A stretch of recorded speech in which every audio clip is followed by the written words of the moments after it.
Good evening. It is terrific to see so many folks here at this rescheduled Weinstein event.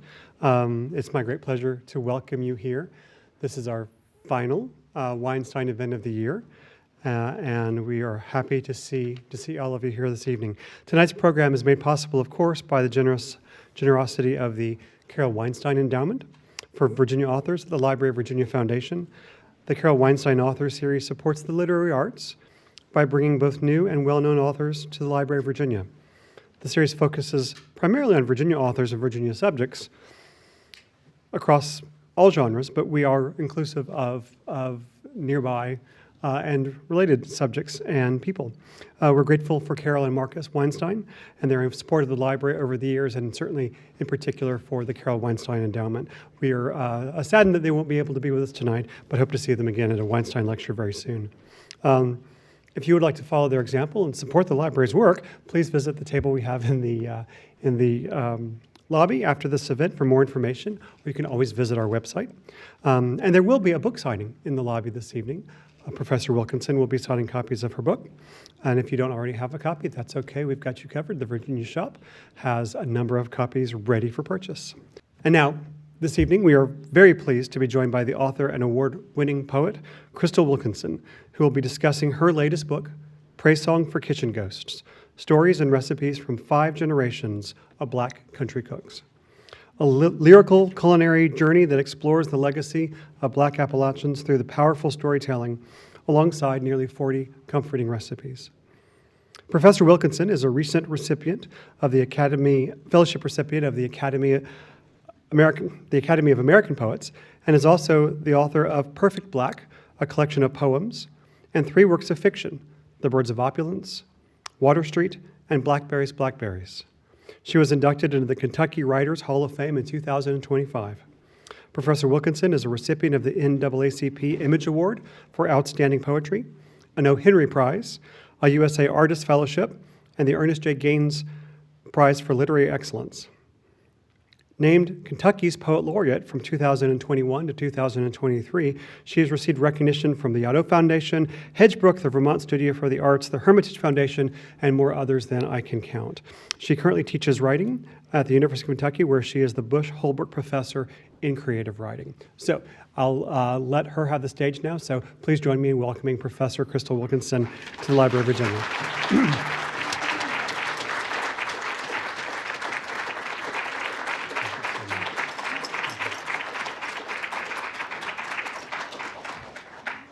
He should have known better than let me be in charge of the technology.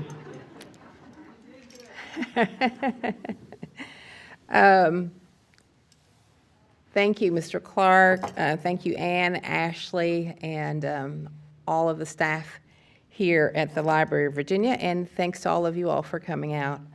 I'll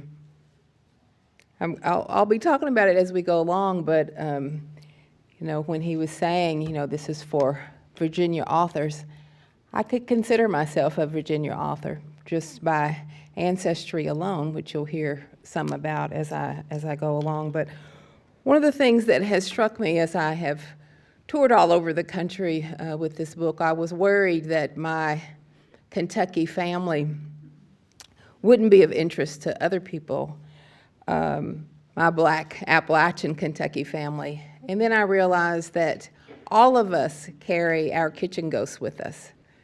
All of us have kitchen ghosts. That food is culture, food is region, food is ancestry, food is love. And that's what I've kind of used as a lens for this book. So what I'm going to do is read to you a little bit, several sections, and then I'd like to have some conversation. I think a big part of this book hinged on my ability to use everything that I've learned as a fiction writer to bring my ancestors to life. Research was also involved, lots and lots of research, genealogical research, familial stories, history of Kentucky,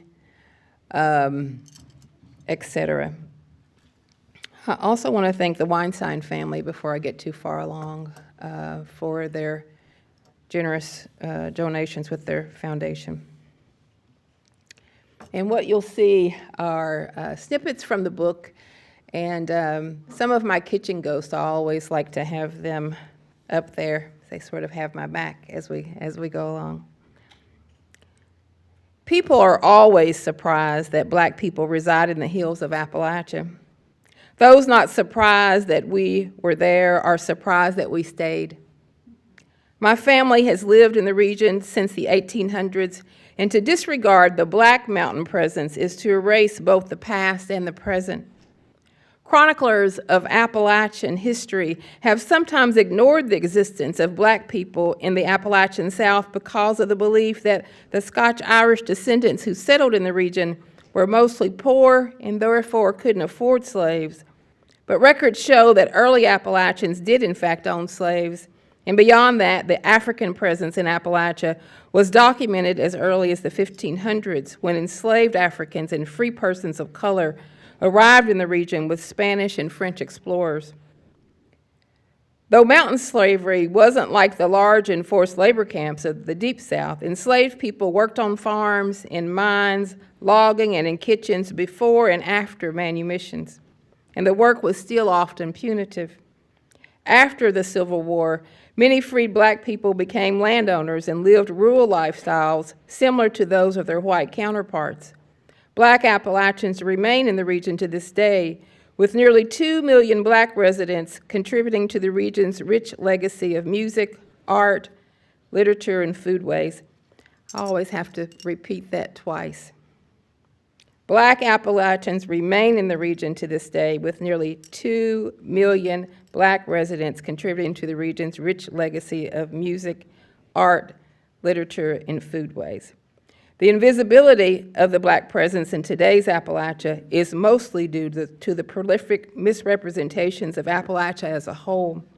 The term Appalachian, in regard to people, was popularized in the 1960s when President Lyndon B. Johnson formed the Appalachian Regional Council with the intentions of strengthening the economy of the area. But by design, no one considered that Black people were among the residents of the region. When Frank X. Walker founded the Appalachian Poets, a writing group that I've been a part of for 30 years, he discovered an entry in a dictionary that emphatically stated Appalachians were white people indigenous to the Appalachian region. In 2005, Appalachian scholar and librarian Fred Hay petitioned the Library of Congress to change its subject heading to Appalachian people. Prior to that, anyone searching for archival information about the people of my region within the Library of Congress system had to type in the term mountain whites. And even today, dictionary.com says an Appalachian is a native or inhabitant of Appalachia, especially one of predominantly Scotch-Irish, English, or German ancestry. No mention of indigenous or Black people. While the rampant stereotype of the white hillbilly remains, Black people have always been of these hills, and I really need to look no further than my own family as proof. My family has lived for 5 generations in the hills of Casey County, Kentucky, in a little hamlet called Indian Creek. Our home place was cradled by tree-covered hills in the south-central part of the state at the head of Green River. Casey County was formed in 1806, 2 years before Aggie of color, my 4th great-grandmother, was likely brought from Virginia to the new territory as an enslaved child. This book is about my foremothers, my kitchen ghosts, about the ways in which the foodways of the hills were passed primarily down through the women in my family to me, and how I will pass them on to my generations. The concept of the kitchen ghost came to me years ago when I realized that my ancestors are always with me, and that the women are most present while I'm chopping or stirring or standing at the stove. The art of cooking and engaging with my kitchen ghosts made me realize that food is never just about the present. Every dish, every slice, every crumb and kernel also tethers us to the past. So that's just a little bit of the introduction, which goes on and goes into the genealogy after that. One of my writer friends kept asking me, why food, Crystal? Why food? You know, you have such a rich legacy already of writing poetry and writing fiction. Why is food the lens? And I realized that food, I mean, obviously, we can get down with some food, but food was important to my family, and it was a way that my grandmother showed love. You know, there's, of course, many other ways for her to show love, but she showed love, and I felt like that was passed on to me, and I'm very proud of that. You know, I have to, when I start talking about this, all of my feminist friends start cocking their heads a little bit, like, okay, all right, girl. But I have to say that I don't think of cooking as a subversive act, not for me. It may have been for some of my ancestors, but I also see it as a place of empowerment for those same ancestors. You know, who could be more powerful than the person who was in charge of the food? You know, even if they were enslaved, to be in control of what goes in everybody's mouth is pretty powerful, I think.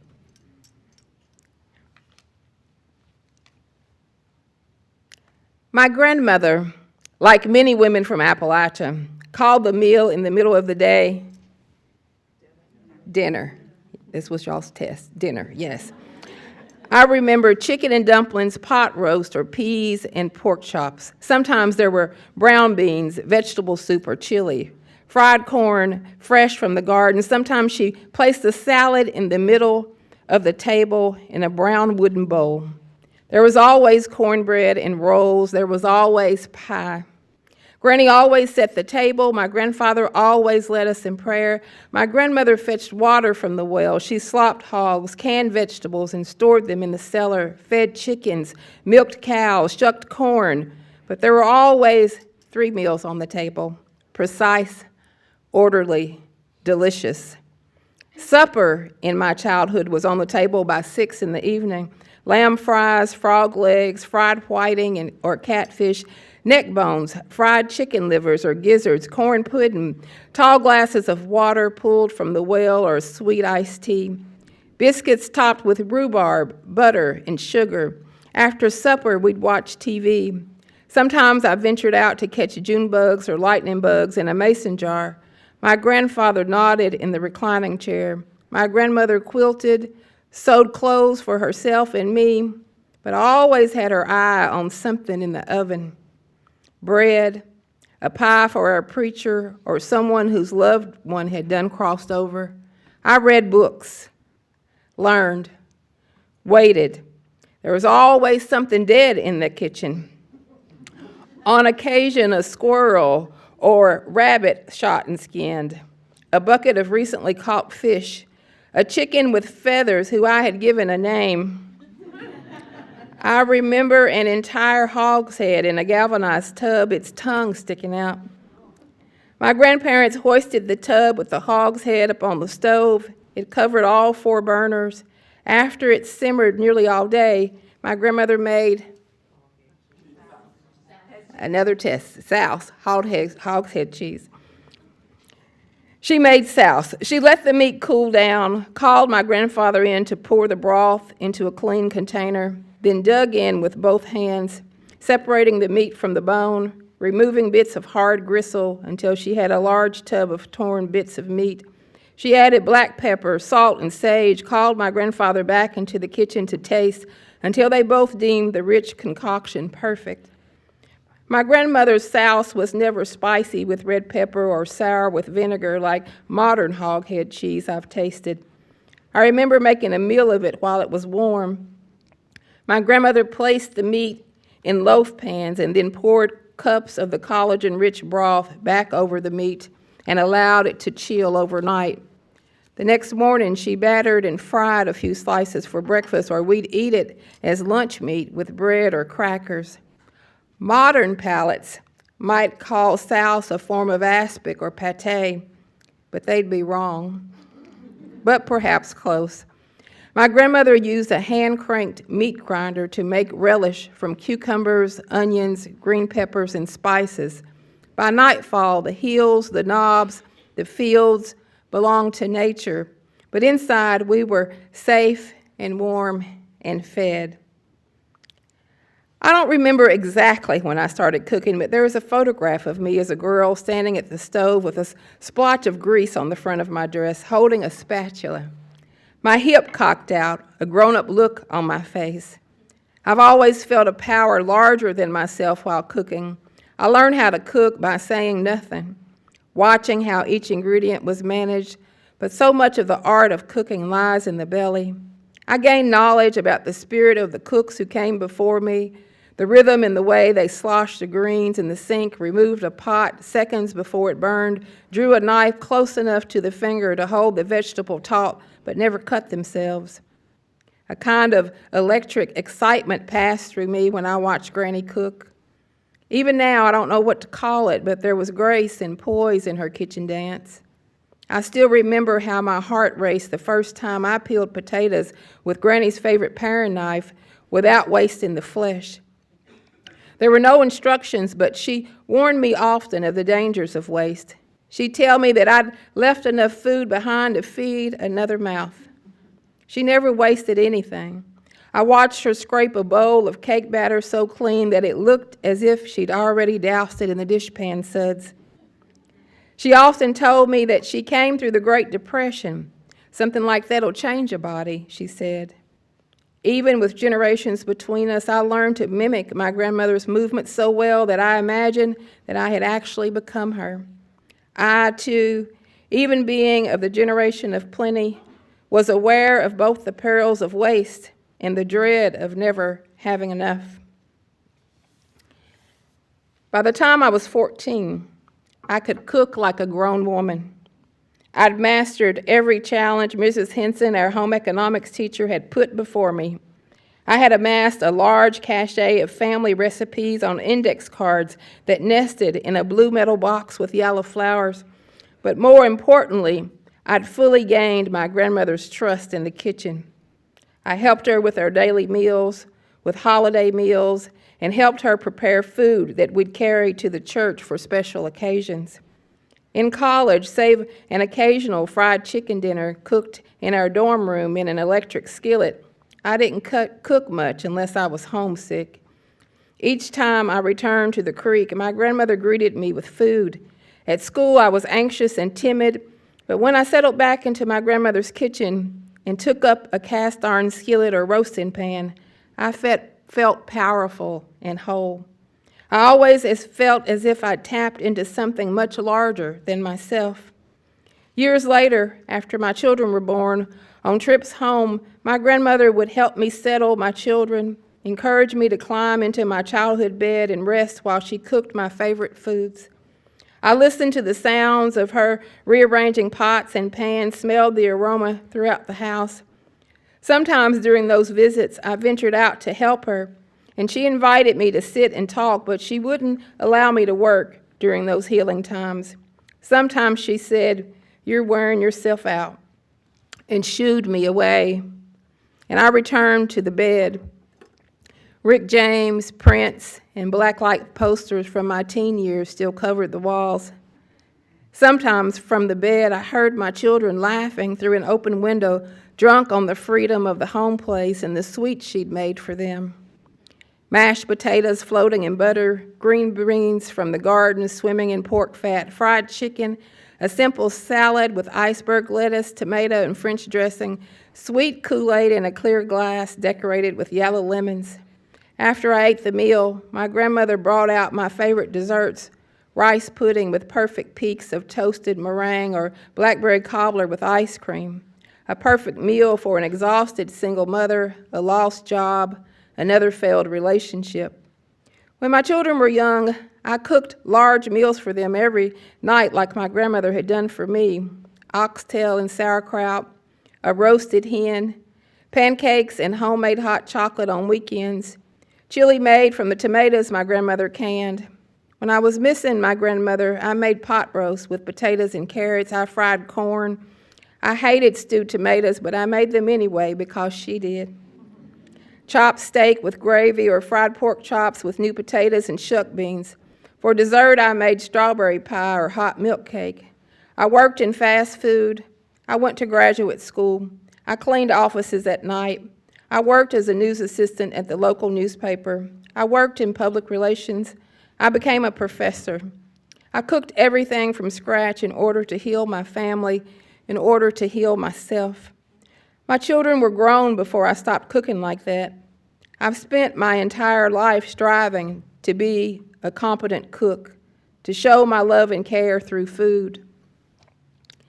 A few years ago, while doing research, I found Grandma Aggie. She was likely brought to Kentucky by the Wilkinson family in the early 1800s.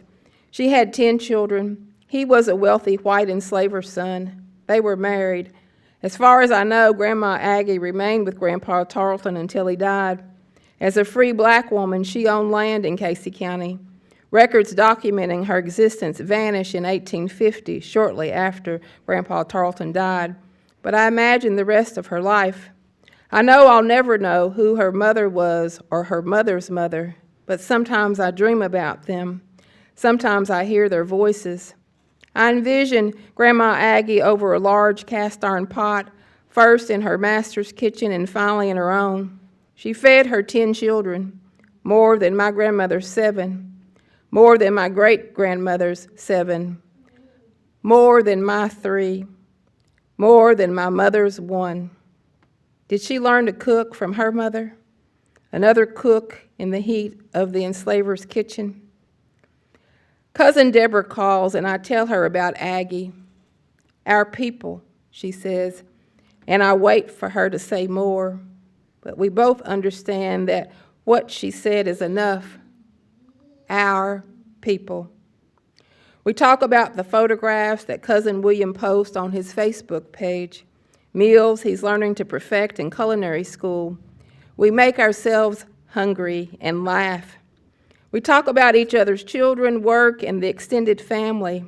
Our conversation is populated with laughter and stories and love. She tells me she is making macaroni and tomatoes for supper. I tell her I'm making hot milk cake.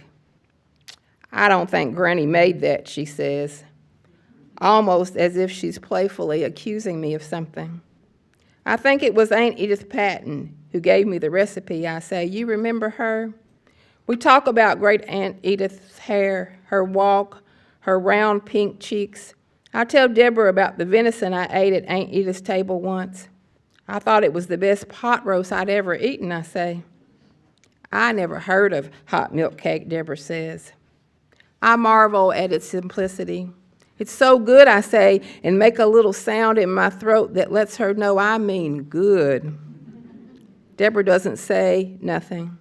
I think of Grandma Aggie held in captivity when I make the cake. It's something she could have made by combining her own rations with a few items borrowed from the enslaver's kitchen. A few years ago, I was asked to lead a food presentation in Hyman, Kentucky at Dumplings and Dancing, a gathering of farmers, dancers, chefs, and food activists committed to the preservation of Appalachian foodways and music traditions. I was asked to demonstrate Food Network style my grandmother's chicken and dumplings. As a writer, my first inclination was just to write something and read it. But mountain people are stubborn. They insisted. Nervous, I came armed with history. I hang a dress my grandmother had sewn and worn on the door of the kitchen. I place her photograph on the prep station and I begin. I heft the heavy stock pot, add chicken, water, and salt. My grandmother used pieces from the whole chicken. I just use the breast. While the chicken is boiling, I make dumplings. 2 cups of flour, 1/2 cup of shortening, 1 cup of milk. I cut the shortening into the flour, add the buttermilk, sprinkle flour on the table, roll out the dough, then cut the dough in 1.5-inch squares with a knife. The steam in the hot pot rushes across my face. Once the chicken is done, I reduce the broth. I let the chicken cool and shred it. Add the dough squares to the boiling broth. Reduce the heat and let it thicken.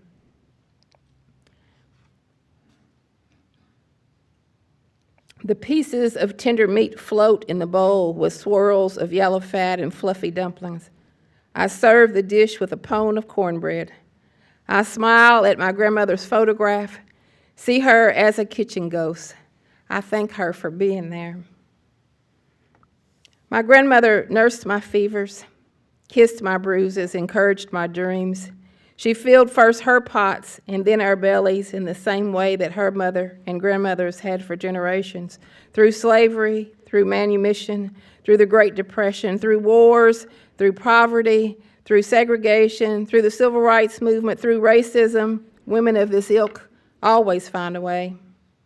Years ago, when I left my grandmother's house, she filled my car with food, jars of bright red canned tomatoes for soup, paper sacks of dried apples for making fried pies, recipes, whole cakes, jars of relish and green beans. A jar of green beans she canned still sits on my counter. I refuse to use it because it's the last one she gifted to me before she died. I rearrange the mason jar on the counter so that it is in my line of sight while I cook. I have some of my grandmother's pans and serving dishes. I invite each kitchen ghost in with open arms. I take up the knife, the spoon, and the apron. They watch. I thank them. One hot night, while on a writing retreat in Florida, I woke up crying. Though she has been gone for more than 250 years, I could hear Grandma Aggie's voice, urgent and persistent. She says, "We slept in the corner of the kitchen. The kitchen smelled of fried meat, copper, and salt. And in the corner where we slept, the air was so humid I felt nauseous. In the wee hours of the morning, before the plantation stirred, I lay half asleep, swiping at gnats swarming at the corners of my eyes and sweating through my dress. It was in those minutes, between sleep and wake, that I heard my mother singing my name, though she wasn't calling to me in your language. The sound of her voice floated into the window like a feather and then took wings like a bird and flew in a circle around my head before it disappeared up toward the rafters while I lay there in the dark. We take the buckets and draw water from the well. We empty the slop jars. We gather eggs from the hen house and a bit of jowl from the smokehouse. We render fat for the biscuits and for the soap. We gather stored ashes and make lye soap. We sold Mrs. a dress, but she wants one more fine, so we give a knapsack to David to take down to the Bowman's place for Sally to fix. We draw more water from the well and build a fire in the backyard for washing. We boil the clothes in lye soap, hang the clothes on the line. We fold the clothes. We pick vegetables from the garden. We pick worms off the tobacco before Marse Bowman sends his field hands to help. We milk the cows. We churn the butter. We feed the chickens. We slop the hogs. Up in the night, we pick a mess of beans from our little garden, fry up some hoe cakes from our own rations, and eat a little bit for ourselves. We cook. We share our food. We cook. We share our food. We heal. I know that women in my family have been kitchen ghosts for centuries, peeping over the shoulders of our daughters and granddaughters and sons and grandsons, saying, just a little bit more. Turn your fire down. Not too much salt. Please have some, we have plenty. And I imagine myself many years from now, standing in my great-grandchildren's kitchens, nodding my head as they cook, whispering in their ears, that's right, you keep it up. We'll always have plenty. Thank you.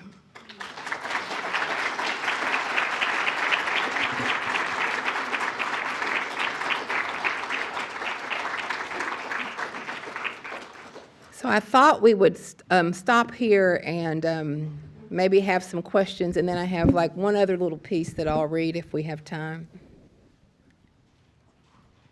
I would love to hear questions or if you all want to talk about your own kitchen ghosts, I'd like to hear that too.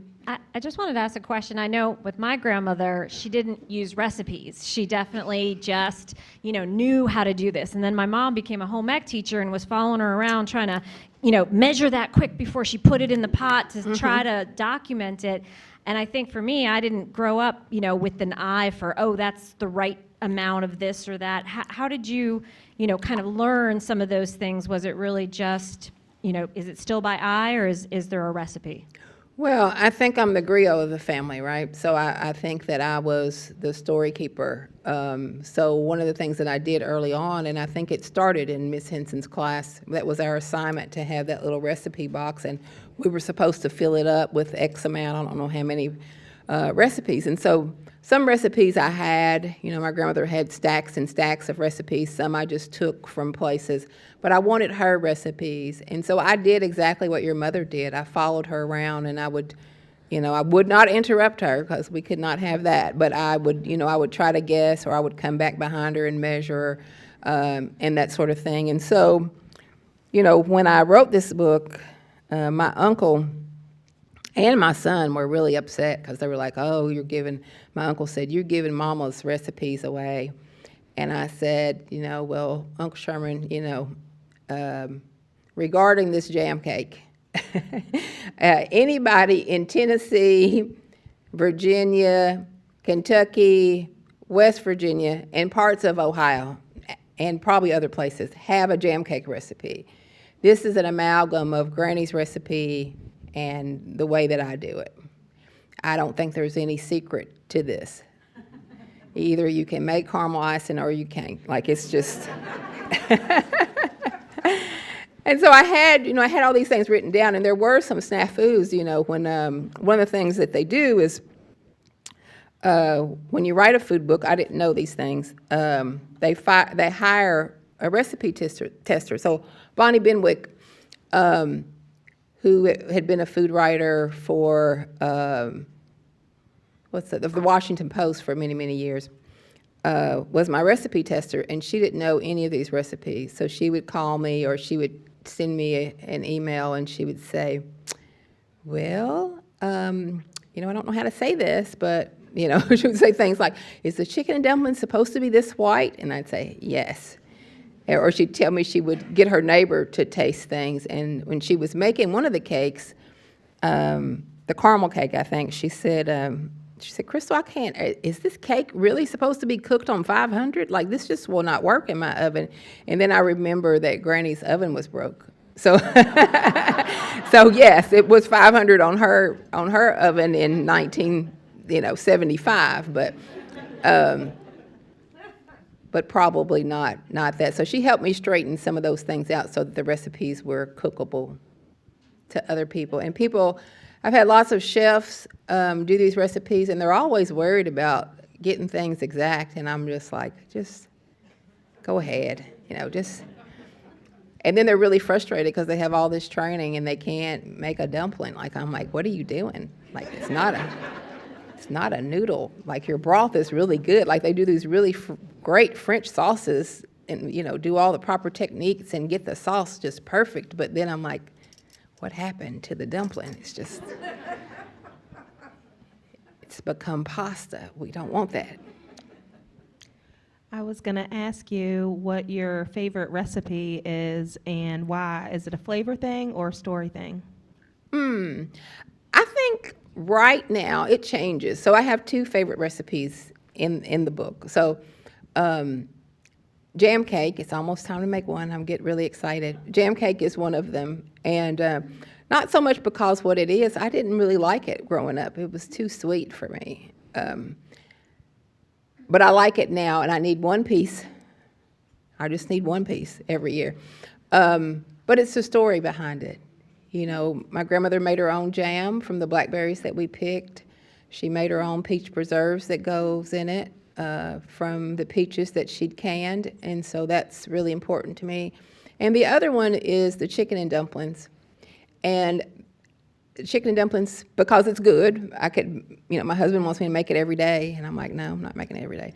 But it's also so universal. Every culture has something that the culture makes with a bit of starch, a bit of broth, and some scraps of meat to feed a large group of people. You know, the Italians have pasta.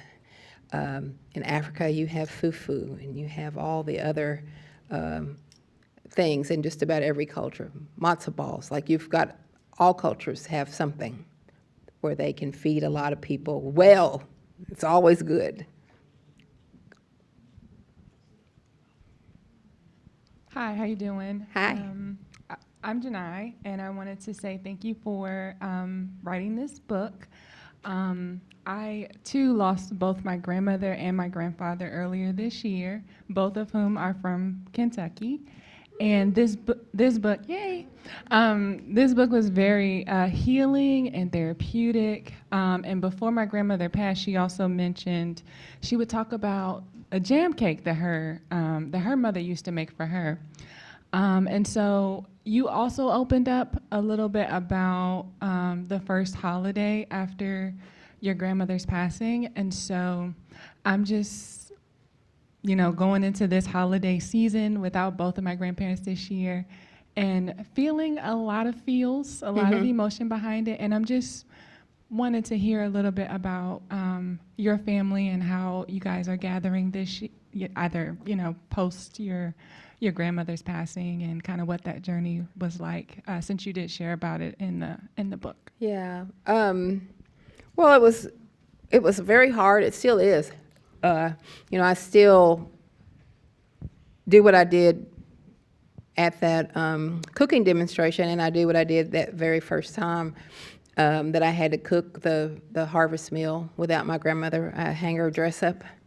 I also have one of her aprons, and just calling her for guidance and strength as I'm cooking. This year will be extra hard. I lost my third mama. My grandmother raised me, and my biological mother, of course, was my mother. I lost her in 2016, and I just lost Aunt Lo, who I talk a lot about in the book, in August. She passed in August. And so for me, cooking is a way to process grief. I have made a loaf of bread. I have vowed not to buy bread out of the store anymore, and I've made a loaf of bread every week since Aunt Lo passed. So this is going into the third month. Lots of bread. My diet's not doing very well, but we have lots of bread, and there's something about kneading the dough or stirring the dough, or depending on what kind of bread that I'm making, that I just think about her when I'm doing it. And all those years, my auntie, even when she was in the nursing home and on hospice after that, that was a thing. Like I would say, Aunt Lo, I'm here. And she'd say, well, what do you want to eat? I'm going to get up from here. And of course, she couldn't walk or anything. She said, I'm going to get up from here and fix you something. We've got some beans on, but what else do you want? And even in her sort of end-of-life delirium, she was still worried about all of us and whether we were eating or not. So I think that it would be important to honor your grandparents in some way, to do something very specific to honor them and to call on them for their guidance and help. Hi. Was there any recipes that, well, I'll say from my experience, the sense of pride that I got was when my mom stopped cooking and just told us what to cook, because we had perfected what she cooked. Mm-hmm. So now she says, she just tells us what to cook for like big family meals. She writes it down and we are supposed to make it just as she made it. Mm-hmm. She may come to the kitchen and monitor, but I feel great that, I can actually, that's her, she won't say, oh, you've done it right or anything like that. She'll tell you when you've done it wrong. Mm-hmm. But I feel good that now that, my sister and my cousin, all of us, that we can actually make our mother's meals. Mm-hmm. What is it that, or when did you feel like you had perfected, your grandmother's meals or your Aunt Lo's recipes that And which ones were they that you felt? Oh, like you did? I think I felt that sense of pride early on. Like I said, I meant what I said by the time I was 14, I knew how to cook. I was helping make the basket meeting dinners and helping, and I was a really spoiled child. You know, you have to know that. And I mean spoiled. My grandparents spoiled me so much. My grandmother would say, well, Chrissy, what are you going to wear to school tomorrow? And I'd pick out what I was going to wear, and she would iron it. That's how spoiled I was. So when I went to college, I was like, how does this work? How do you do this?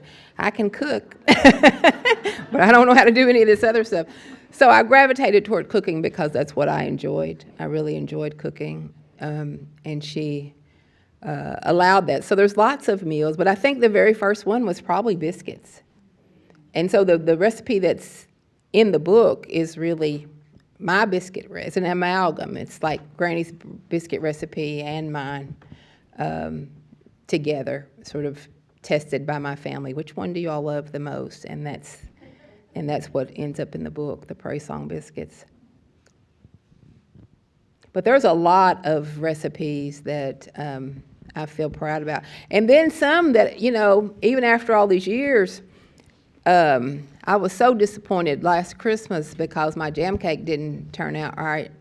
So my husband is also trying to be on a diet, and he's just like, are you trying to kill us? Why do we need a jam cake in February? And I said, because I messed the one up for Christmas. We're gonna have jam cake until I get this right. And so I finally got it right, and it's when my daughters, and I talk about this in the book, when my daughters cooked for the first time, they were like, this is very stressful.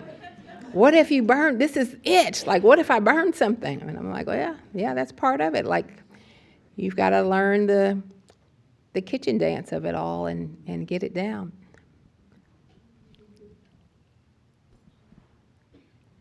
Hi. Hi. Both of my grandmothers were cooks, and I learned how to make chicken and dumplings from one and cake from the other. I remember standing on a chair making this cake, not knowing that that was her thing, and that people loved it, and she would mail it to family members for holidays and things like that. And I would make the cake and not eat it because my dad, like, you know, her only spoiled son, would get the cake but tell us it was for adults. So I'm making pound cake, and I never really tasted the pound cake until I was an adult. Oh, wow. And it was like, oh my gosh, this is delicious. So, and she never like gave us a recipe. Like before she passed, she tried to give us the recipes, and I have a recipe, and my sister has a recipe, and they're not the same. Yeah. Yeah. So my dad would always say, you're my favorite daughter, you make the cake. And he would tell her, well, you're my favorite daughter, you make the cake. And we make the same cake, but there was just a little something different between the two cakes. Yeah, I mean, I think one of the things, and I write about this in the book, that, you know, my grandmother was a domestic worker and cleaned houses for people. So when this book came out, well, before the book came out, I think when the essay came out, someone that my grandmother cleaned houses for contacted me and said, I've got Christine's jam cake recipe in her handwriting. Do you want it? And I said, sure, yeah, I would like to have it. And she said, we make it every year. It's a way to honor her. Our family just loves it. And so she sent it to me. She kept a copy, but she wanted me to have the original because it was my grandmother's handwriting. And I just laughed and laughed and laughed and laughed because, you know, Granny died in 1994, so they've been making this cake since the 90s, but it is not Granny's cake. I don't know where she got that from, but it's not. You know, it's a jam cake, but it's not the one that and she's got Christine's jam cake wrote across the top, and I'm like, well, okay. So I think that kind of nuance is pretty common, though. I always tell people say, well, I can't touch my mama. I cannot touch my mama's cooking, or I can't touch my grandmother's cooking. And I say, well, of course you can't. My daughter, there's a piece in the book called What These Women Know About Bread, which is my favorite chapter to read from that I didn't read from tonight. But I'm teaching my daughter how to make cornbread. And I'm on the Zoom with her. She makes the cornbread, and she takes a bite of it, and she says, "It don't taste like yours." And I say, well, that's part of it. I think the line is, we can't make the food like those old women did, and we don't realize that until they're gone or something, which was a big morbid thing. And she was like, "Oh, Mommy, be quiet, don't say that." But I think part of it is nostalgia. Like, these tastes that we have in our minds might not be what we really tasted. Like, some of this is common, one generation's struggle food is the next generation's comfort food. Like, we just revere these recipes, and our people were just trying to get by. It was like, well, we're going to do this. And the desserts, I think, and the holiday meals is different, but like day-to-day things like soups and other things, it's just like, this is what we got. This is how we're going to do it. We're going to get it done. But I think the other thing is the ingredients are not the same. We don't have those kind of privileges and advantages to be able to say, well, I'm going to put lard in these biscuits. And you got lard from a pig that's out in the back somewhere. We don't know where our lard comes from usually, or even where our flour comes from. So I think that's all a part of it. I think we have time for one more question in the back. Oh, I see 3 hands. She's been having her hand up for a long time, and this person too. Okay. Hello, I just wanted to say thank you for this beautiful book. I found it very moving as I'm sort of navigating my mother's loss of her ability to cook through her Parkinson's. And as we've been sort of downsizing and cleaning out her house, and this book has been with me as this process has been happening. I'm wondering, is the ghost in the machine? Is it in the mixer? Is it in the spoon? Is it in the bowl? Should I be saving these things? Because I'm finding it so difficult to part with this one wooden spoon, this one casserole dish that's just hideous and chipped. But I'm wondering, is that the secret? Is that the ghost or the spirit of her cooking? And I was just sort of wondering your thoughts on that. And just as another question, your note about vegetarianism and the, trying to find like the compassionate recreation of these like beloved home-cooked meals, home-cooked dishes, memories even. I was just curious of your thoughts on that as well. Yeah, so I'll start with the end, the last one. I was vegetarian for about 20 years and made some kind of dumplings that were pretty good. And I convinced everybody they taste just like chicken and dumplings. Of course, it did not. But it was good. And I felt like when I had those cravings from home, I recreated a lot of things. Like, I don't even eat fried fish. I'm allergic to fish, but I had this killer tofu fried fish that I would make that my husband, even being a city boy, was like, this is really good. Like, he thought that it was good. So it was important to me to work as hard on being a vegetarian as it was all those years of not being one, and seeing if I could do down-home meals that way. And I think it's possible to get as close as you can.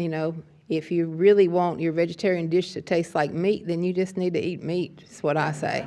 Like, you cannot, if you're going to be a vegetarian, you can have really good stuff, but I didn't know how simple that was until I said it to myself, like, well, okay.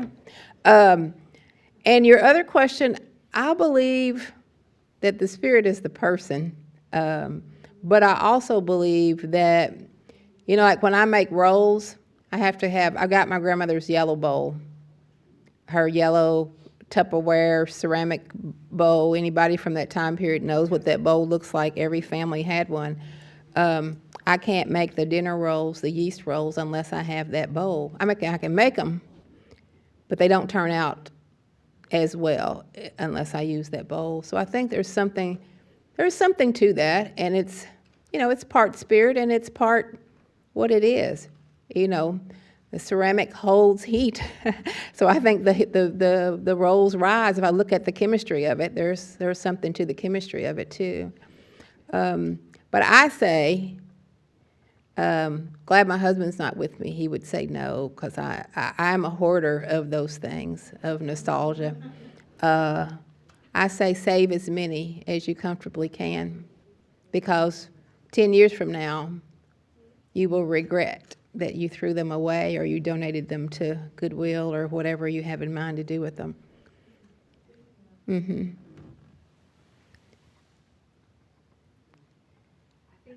Are we out? Okay.